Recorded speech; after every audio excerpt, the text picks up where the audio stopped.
ابن قدامہ کہتے ہیں، جو امام ہیں، وہ کہتے ہیں کہ ایک انسان کی 3 طرح کے انسان ہوتے ہیں موت کی یاد کے حوالے سے۔ موت کی یاد کے حوالے سے 3 طرح کے انسان ہوتے ہیں۔ ایک تو وہ ہوتا ہے جو دنیا کی محبت میں پورا گرفتار ہے، اسے یہ موت کی یاد کبھی آتی ہی نہیں، ہمیشہ دنیا کی فکر اسے ستائے ہوئے ہے، ساری محنت، ساری تگودو، ساری جد و جہد، سب کچھ وہ دنیا کے حصول کے لیے کر رہا ہے۔ اگر کبھی موت کی یاد آتی بھی ہے، خدا نخواستہ، تو وہ موت سے نفرت کرتا ہے، ناپسند کرتا ہے۔ دوسرا وہ انسان ہوتا ہے کہ جسے موت کی یاد بھی آتی ہے کثرت کے ساتھ موت کی یاد آتی ہے، کبھی اسے غافل نہیں ہوتا،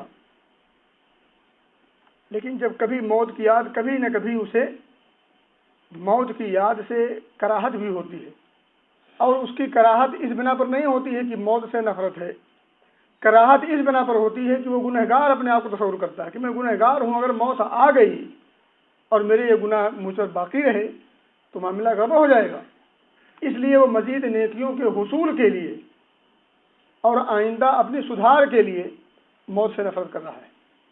تیسرا وہ شخص ہوتا ہے جو ہمیشہ ہر آن ہر لمحہ موت کی یاد رکھتا ہے، اور وہ ہمیشہ اس بات کا خواہاں ہوتا ہے کہ جب بھی اسے موت آ جائے اور موت کے تیار ہوتا ہے، موت کے لیے تیار ہوتا ہے، ہمیشہ رب کی ملاقات کا وہ خواہاں ہوتا ہے، متمنی ہوتا ہے۔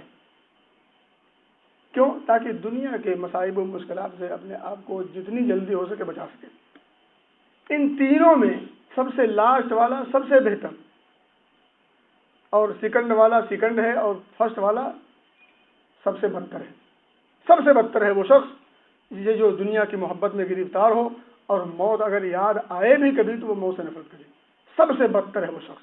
نبی اکرم صلی اللہ علیہ وسلم سے حضرت عبداللہ ابن عمر کہتے ہیں، ابن ماجہ کی صحیح روایت ہے، امام البانی نے صحیح کہا ہے، کہتے ہیں کہ ایک صحابی آئے نبی اکرم کی خدمت میں اور عرض کیا، اللہ کے رسول صلی اللہ علیہ وسلم، سب سے افضل ہم میں کون ہے، سب سے بہتر؟ نبی اکرم صلی اللہ علیہ وسلم کا جواب تھا، احسنہم خلقا، جو اخلاق کے اعتبار سے سب سے بہتر ہو وہ سب سے اچھا ہے۔ سائل نے دوسرا سوال کر لیا، سب سے زیادہ عقل مند کون ہے؟ اب دیکھیں اس کا جواب ذرا سنیں، سب سے زیادہ عقل مند کون ہے؟ عقل مند، ہمارے ہاں اگر پوچھا جائے کہ عقل مند کون ہے تو ہمارا جواب ذرا کچھ اور ہوگا، لیکن نبی اکرم صلی اللہ علیہ وسلم نے جسے عقل مند کہا ہو ذرا اس کو ہمیں سمجھنا چاہیے، وہ واقعی عقل مند ہے۔ نبی اکرم صلی اللہ علیہ وسلم نے جسے عقل مند کہہ دیا وہ واقعتاً عقل مند ہے۔ ہم میں سے اگر کوئی شخص کسی کو عقل مند کہے تو کوئی ضرور نہیں کہ عقل مند ہی ہو، ٹھیک ہے، اس کی اپنی سوچ ہوگی، اس کے اپنے دائرے ہیں۔ جب سائل نے دوسرا سوال کیا کہ عقل مند ہم میں سب سے زیادہ کون ہے، نبی اکرم صلی اللہ علیہ وسلم کے الفاظ ہیں، اکثرہم للموت ذکرا، سب سے زیادہ عقل مند وہ ہے جو موت کو کثرت کے ساتھ زیادہ سے زیادہ یاد رکھتا ہو۔